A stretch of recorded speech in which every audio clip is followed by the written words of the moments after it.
One of the best ways to learn about all the fascinating and unique aspects of the SR-71 is to go through the checklist, step by step, just like crews did for every flight.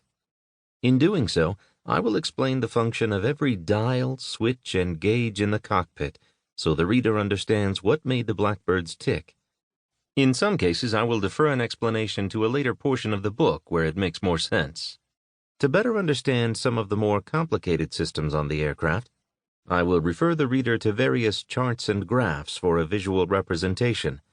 Pictures speak louder than words. Included in the print version of this book for the first time ever is the SR-71 Pilot's Checklist, located in Appendix D. In all the books that have been written on the SR-71, the Pilot's Checklist has never been revealed to the public. Not only was it our flying Bible for checklist and emergency procedures, it also contained unique charts that were used throughout the Mach 3 cruise. The reader will discover I have glossed over the history of the SR-71, the crew hiring process, crew training, and the reactivation of the SR-71s in 1995.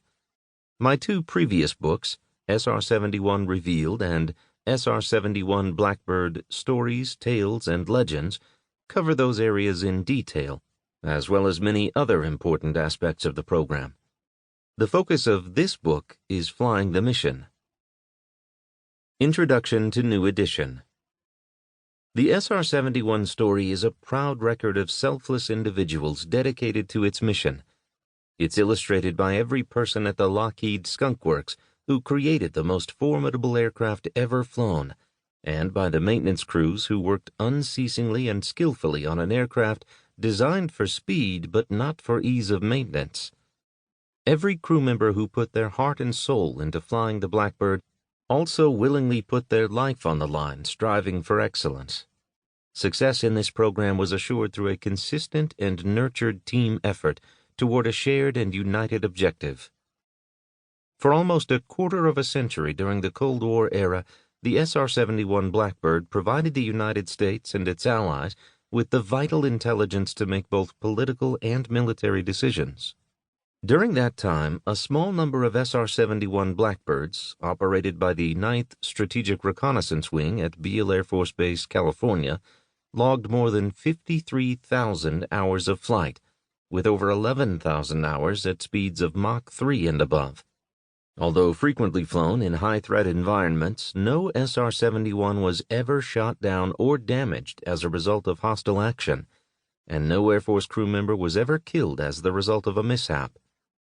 With a standard cruising altitude of 80,000 feet or more and speeds over Mach 3, the SR-71 performed an important function for the U.S. National Reconnaissance Program, filling a gap in intelligence gathering that could not be accomplished by other reconnaissance platforms.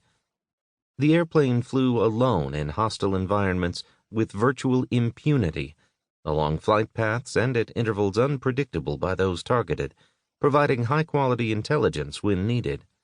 It was, and still is, the only manned reconnaissance platform that could penetrate hostile territory, accomplish wide-area synoptic coverage, and survive. The first test flight of a Blackbird, the A-12, was accomplished by Chief Test Pilot Lou Schalk on April 26, 1962. The first flight of the SR-71 took place on December 22, 1964, by Lockheed Test Pilot Bob Gilliland. The famous Lockheed Skunk Works produced a total of 29 SR-71A models and 3 trainers. The plane was 107 feet long, 18 feet high, and had a wingspan of 56 feet. Purposely painted black, the Blackbird was also distinguished by its long fuselage with chines running along each side, large delta wing, 2 prominent engine nacelles tipped with spikes, and twin canted rudders. Each Pratt & Whitney J58 engine produced 34,000 pounds of thrust at sea level. Fully fueled, it carried 80,000 pounds of a special fuel called JP-7. Its crew consisted of a pilot and a reconnaissance systems officer, RSO, who managed and orchestrated the plane's navigation and sensor operations from the rear cockpit. Cruising at speeds over 2,000 miles per hour and altitudes above 80,000 feet, the SR-71 could gather over 1